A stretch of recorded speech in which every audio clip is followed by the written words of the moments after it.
Welcome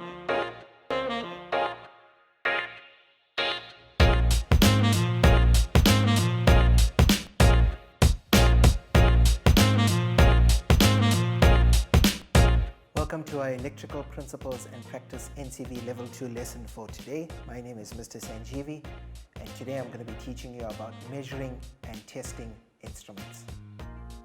Let's look at our objectives, our learning outcomes. We're going to be looking at analog and digital measuring instruments. Our key objective, however, is to differentiate between digital and analog, to identify, use and connect different measuring instruments, and to extend the range of an ammeter and a voltmeter. Previous knowledge that you should have in place is electrical components, the difference between AC and DC, electrical symbols, series and parallel circuits. All this knowledge you should have in place. Very briefly, let me just remind you one more time about this yellow star that you see on your screen. Students, please take note that all these yellow stars indicate important aspects that you need to know and to learn for exam purposes. Make sure you take careful consideration to whatever you see appearing on the screen wherever you see a yellow star. On the slide, you will see on the top there is an analog meter, and at the bottom there is a digital meter.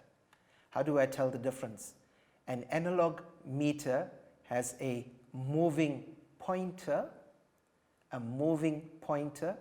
that deflects, indicating the values that it represents.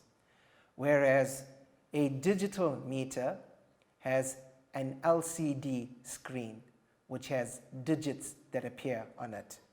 Remember, LCD stands for liquid crystal display. The first of our instruments that we're going to be looking at today is the multimeter. A multimeter is a device that is used to measure different values and that combines several measurement functions in one instrument. All multimeters can measure voltage, current and resistance. However, some of them can measure additional values for example, temperature and capacitance. On your screen you will see two types of multimeters. The one on your left is a digital instrument, the one on your right is an analog. Students, you must be able to tell the difference between the two, as we've indicated in the previous slides. What are the advantages of digital multimeters? They are more accurate. Digital multimeters have no moving parts. They are easier to read. They are cheaper. Parallax errors are eliminated. Obviously, you're asking, what's this parallax error? Because it seems like such a big, difficult word. Let's go and see what parallax errors are. The error of parallax is a difference in the apparent position of an object viewed along two different lines of sight. So in the picture that you see here, that view of sight right from the top is the correct way to look at an analog instrument. But if you're looking at it as indicated by these pictures of sight from two different angles, then you are never going to take a correct reading, as indicated at the bottom. If you're looking at it from an angle, you're going to get an incorrect reading, and if you're looking at it from that angle, you're also going to get an incorrect reading. Please make sure that you look at it directly from above. Let's look at this analog meter on our right-hand side, and you will notice that we are looking at it from the side and not from the top. Immediately when you're looking at it incorrectly, you will notice there's a shadow that appears under this needle. And if you see this shadow, that means you are looking at it incorrectly. Whenever you are looking at it correctly, you will not see this shadow. Make sure that you are looking at it correctly. This slide shows you a digital multimeter with the selector switch set on voltage DC. Now, there are many different functions on this multimeter, and I need to know how to use it if I am a good electrician. So I need to familiarize myself with all the different functions that I need to choose to measure different values. And to do that, I need to familiarize myself with all the symbols that appears on this particular instrument. Let's go and see what symbols are represented here and what they stand for. The first symbol that we come across is the home symbol. And you can see it on this multimeter. When I set the selector switch to that symbol, it means I am going to test resistance. And so if I choose this symbol, it means I'm choosing the beeper or the buzzer scale, and I will go and choose that scale to test for continuity. And so you can see the rest of the symbols that appear on this multimeter. There is amps DC, amps AC, frequency, which is represented by HZ. There's a symbol for capacitance, the symbol for the diode. We have right on top voltage DC, and above it voltage AC. Students, please take note. If you are not familiar with these symbols and what they stand for, you will never know how to use this instrument correctly. Therefore, it's your prerogative to ensure that you learn all these symbols, that you know them, so that when you are using this instrument, you use it correctly. If you don't know the correct selector switch setting that you need to do the test that you have to undertake, you will make a mistake and you will take incorrect readings. In fact, you could hurt yourself very badly as well. We are going to do 3 tests, or I'm going to teach you how to do 3 tests, and the first one is how to test for current. When you are testing for current, go back to your circuit and ensure that the circuit is de-energized. In other words, switch off that circuit. Then you will disconnect, cut or unsolder that circuit, creating a place where the meter probes can be inserted as indicated in the drawing. Okay? Just like how you see in this drawing, we have broken the circuit, we have brought the test probes in. Then we need to go to our selector switch and select current or amps, AC or DC as desired. Plug the black test lead or the black probe into the common port, into the common terminal, and the red test lead into the 10 amp terminal. Connect the probe tips into your circuit in series. Choose the correct scale, as I've said before, and now make sure the power is switched back on, because you cannot test for current if the circuit is de-energized. Make sure the power is switched back on. View the reading and make sure you read the unit that's given here correctly. This reading is 25.3 amperes. Right? Students, please take note as well. Whenever we test for current in industry, we do not use this method. We do not test for current like this, where we go and break the circuit. This method is only used in laboratories or when we are testing currents of very small values. Right? Don't go and use this method in industry.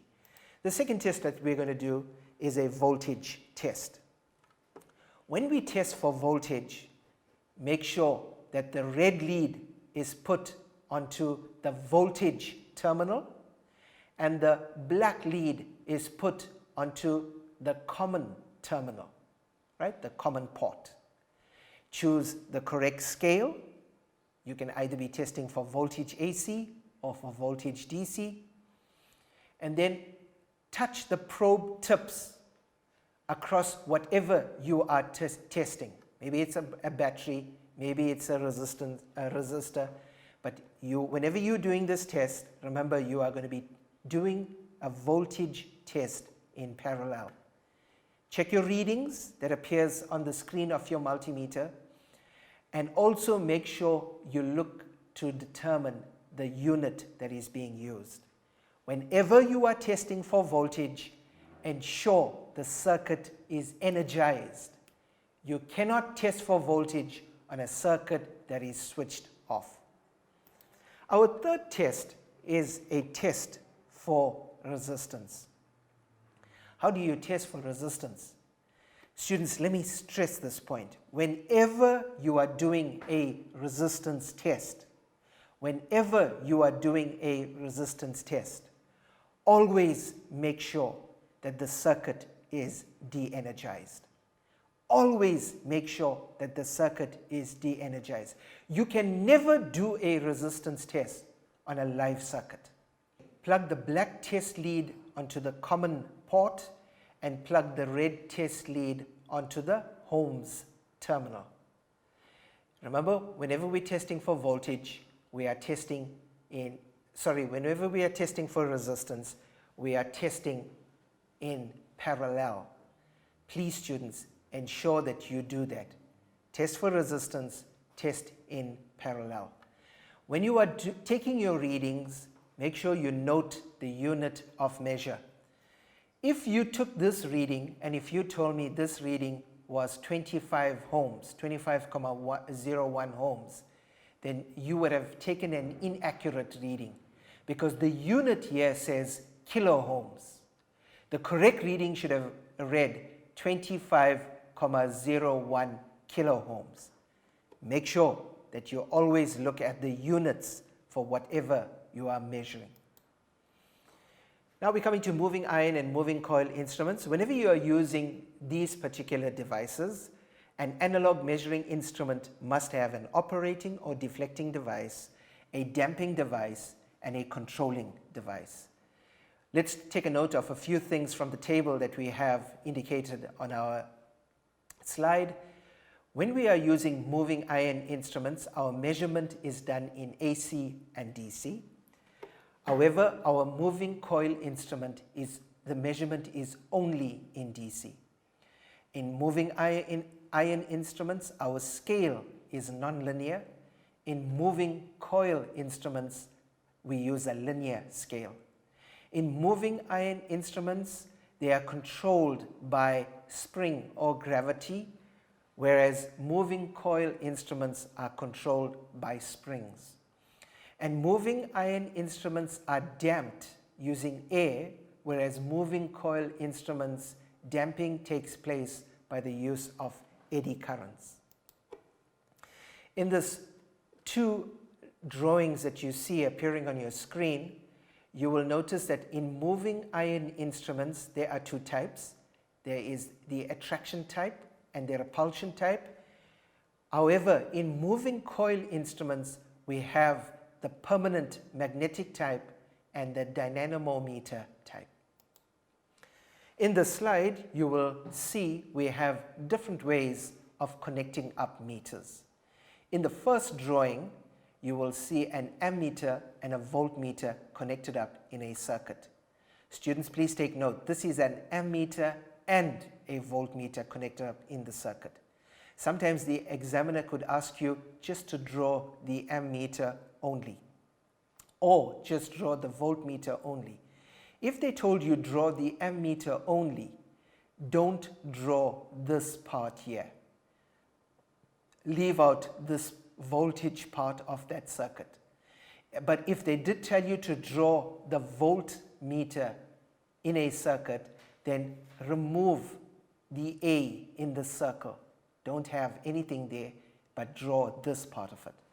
You will also notice that our ohm meter is connected up in parallel, as indicated in this drawing, and so too is our frequency meter. And students, you will also come across a power factor meter. The frequency meter and the power factor meter drawings are identical. The difference between the two of them is that the frequency meter has HZ in the circle, and the power factor meter, we will remove the HZ and just write PF. In the last drawing that appears on your screen, you will see we have a wattmeter, and a wattmeter has two coils. It has a series coil, which is the current coil, and it has a parallel coil, which is our voltage coil. Whenever you're drawing this wattmeter, use this type of drawing to indicate how a wattmeter is connected. Now, I've told you before that whenever we measure current in industry, we do not use a multimeter to measure current. The correct device that we use to measure current is called a clamp meter. Another name for clamp meter is tongue tester. How do you use a clamp meter or a tongue tester? Select the correct scale, and that is amps, AC or DC, depending on what you are testing. Place the clamp around the phase conductor only. Students, let me emphasize that point. This is the clamp. The clamp is the red part that you see on the top. Place the clamp around the phase conductor only. There are two drawings that you see indicated on the slide.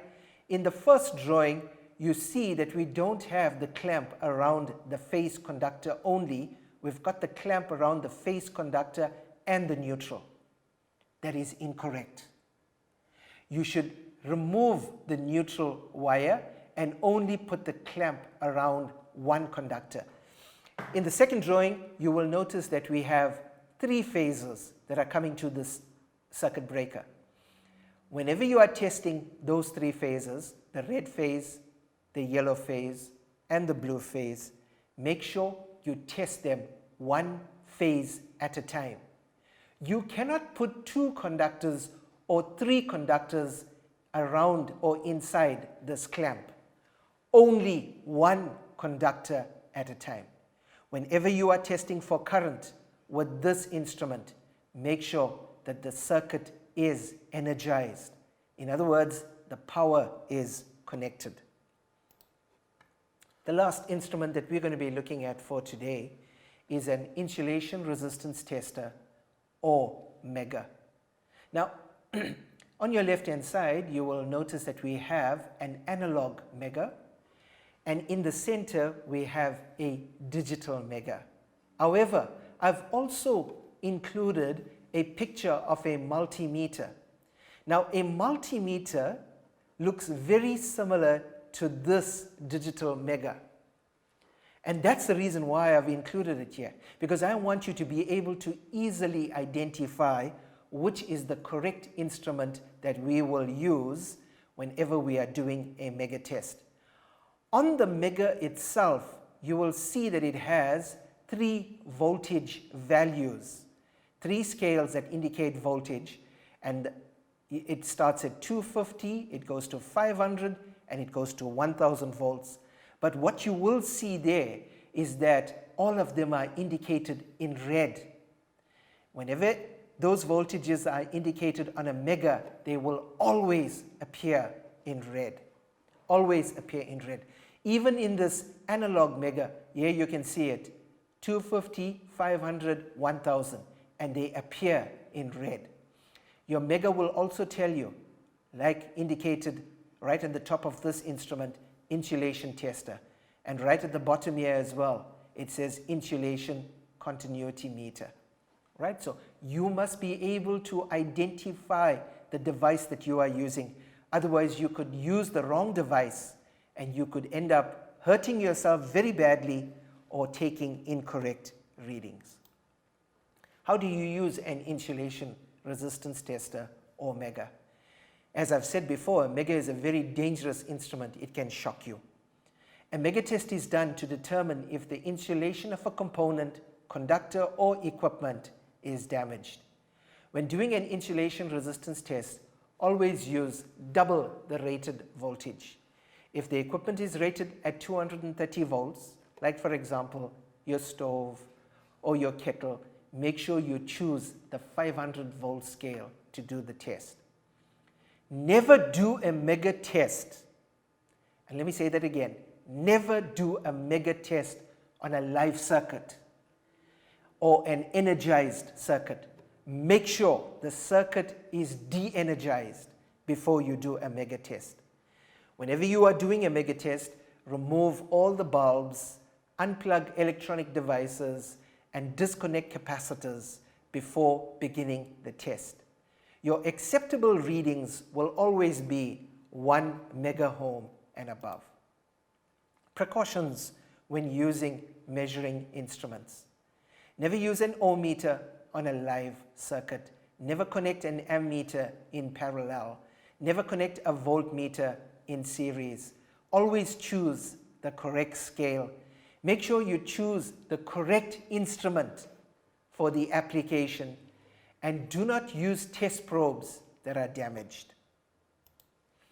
Now, students, we want to look briefly at how we extend the range of an ammeter. How do we extend the range of an ammeter? The first thing you're probably going to ask me is, why do we extend the range of ammeters?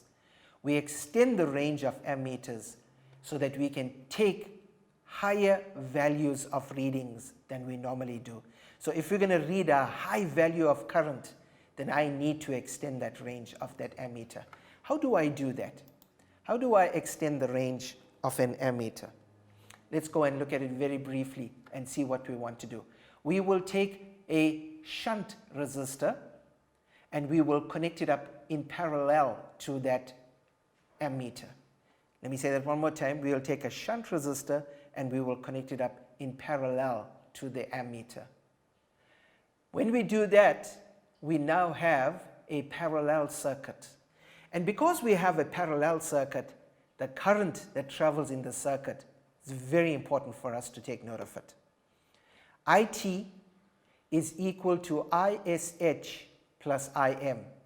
IT is traveling down this path, and when it comes to this junction, it splits.